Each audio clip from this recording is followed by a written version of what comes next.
In this week's news bulletin, church volunteers help with Cyclone cleanup. Christians offer forgiveness after Libyan massacre. And tech experts say the future of ministry is gaming. This is InFocus Christian news and current affairs. Towns in central Queensland are counting the cost after tropical cyclone Marcia tore down the coast, leaving a trail of destruction in its path. Further to the south, the weakened storm still caused massive flooding, cutting off the town of Gympie. Church volunteers are working together with other NGOs and emergency services to clean up the mess and help families get back on their feet. Those that have got chainsaws have been out trying to help clear trees and do what they can to make sure the neighbours are safe. Those that do have power are helping out the ones that don't. We've got members that don't have power taking baskets of dirty washing to those that do have power to get some washing done. The fact that we've all come through unscathed, I think, is just a real answer to prayer. So, yeah, big thank you to those that were thinking of us and praying for us. Although the beheading of 21 Christians in Libya rated little more than a passing mention in mainstream news bulletins, the massacre has sparked strong reactions from Christian groups and church leaders around the world. They see us as dogs.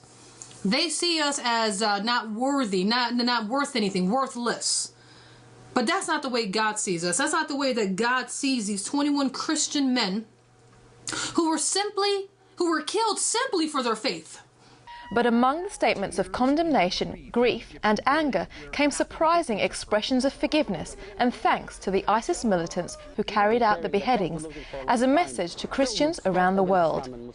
In a live broadcast by Sat7 television, the brother of two of the men who were killed thanked ISIS for not editing out the Christian martyrs' last expressions of faith in Jesus Christ, which can be heard on the video. According to Christian Today, the brother said the Bible calls us to love our enemies and bless those who curse us. Continued violence against Christians in the Middle East has also prompted the emergence of Christian militias who say they will fight to defend or retake Christian villages and towns in Iraq. According to Breaking News Israel, a handful of foreign fighters are among the Dwek Norsha Assyrian Christian militia, including men from the US, Canada and the UK. They've been joined by an Australian man, Kamis Gawagas Kamis, who says he's aware that he may face legal consequences when he returns home.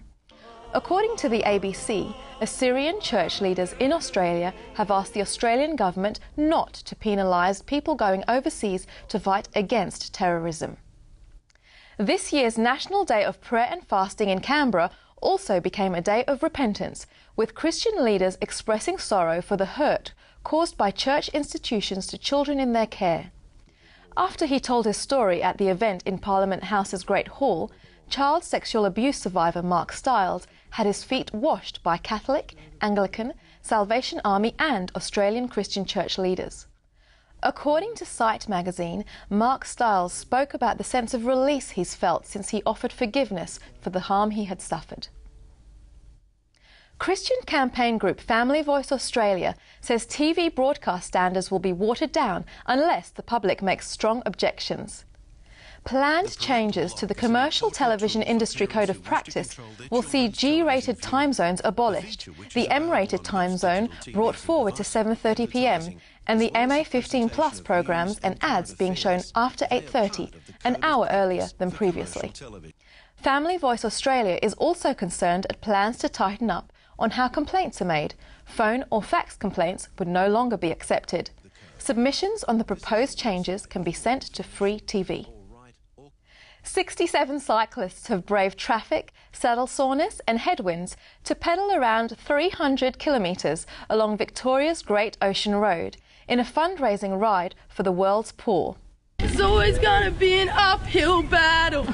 Sometime you're gonna have to choose. It's found Isaiah 35:3 and it says, strengthen my weak hands, make firm my feeble knees. And I just thought, man, how appropriate. Just repeat that in your head, just cling to that verse, and yeah, I'm sure you guys will make it.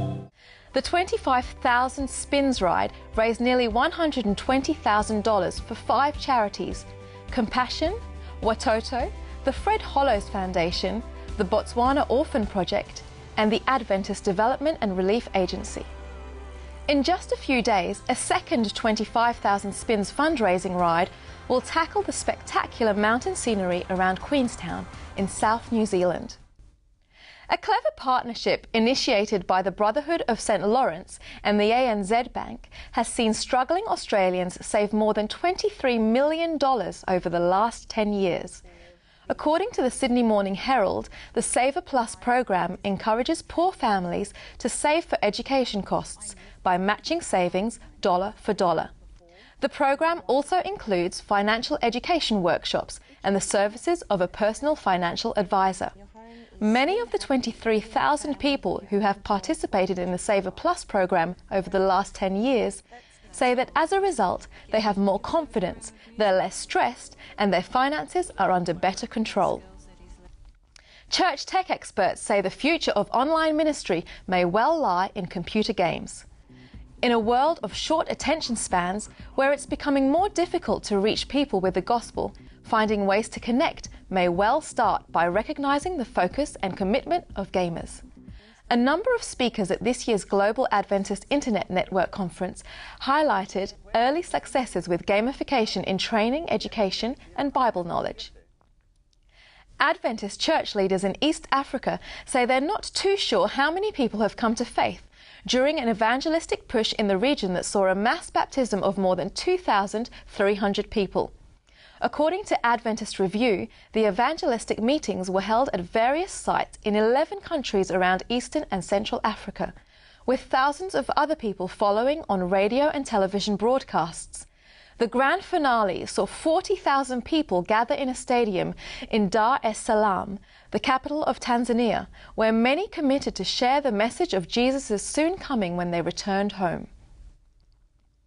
The traditional divide between Christian activity and public schools in the USA has been crossed by an evangelical church in Portland, Oregon.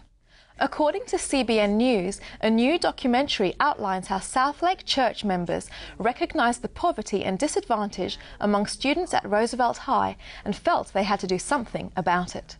But in order to help, they first had to agree to let their hands and feet do the talking, rather than using the situation to overtly preach the gospel. The best way to convince people that you don't have an agenda is to not have an agenda. I've never seen anything like it. I hope more churches will emulate what Southlake's doing. Southlake's approach is more of, let me show you through the works, through my actions, what love really is.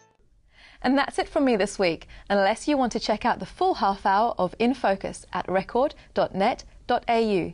I'll see you next time. God bless.